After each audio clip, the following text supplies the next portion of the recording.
This afternoon, Justice of the Court of Appeal, Justice George Kingsley Kumson, has sworn in all newly elected executives of the Ghana Journalists Association, including the embattled president, Albert Jumfo. The ceremony, which came off at the Accra International Conference Center, was done despite an injunction application by Justice Lee Aduboy. My colleague, Michael Ashley, is at a conference center monitoring the event and joins us through phone. Michael, good afternoon. Thanks for your time. Now, what's happening there? Yeah, so just a few minutes ago, the president managed to give his speech, the first speech that he's given since he was sworn in just about 20 minutes ago. So it's just about wrapping up the event here, essentially. So what did he say in his address?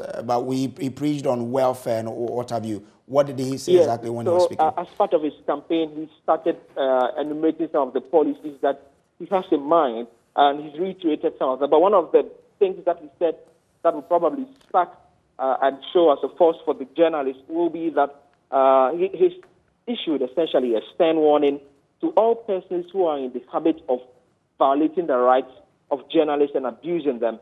He says there is a new sheriff in town, and he is poised, he's ready to protect the interests of all journalists, essentially. So that's what he's saying. That's not all that he's also been talking about. He's also been promising to continue the review of the GJA Constitution, not forgetting that it's one of the issues at the heart of the delay in the elections. At least 2 years, we know that the GJA was supposed to have held an election to elect new executives. So he's also committed to doing that as well. Then he goes on to talk about other things, the scholarship that he's hoping to explore, talk to some other entities, so then that journalists can have access to scholarship to further their education. He's also spoken about something of a summer camp for journalists to train them on new technologies so that journalists are not left behind in the technological realm or the new techniques that come up in the practice of journalism.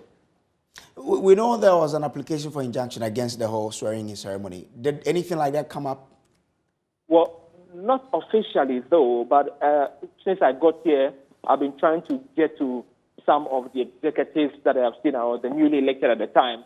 What they tell me is that they cannot take notice of an injunction that essentially has not been served on them because they've not received them or signed off that they have received them. So they cannot speak to anything of that. So essentially, they are saying that the injunction was served on their blind side, and that cannot be. I managed to try to get a few words from the Justice Kumson, who was supposed to do the swearing in. He tells me saying that he's been already sent to come and do a program, and that's all it really will be. All right. Thank you very much. Now, moving on to other stories.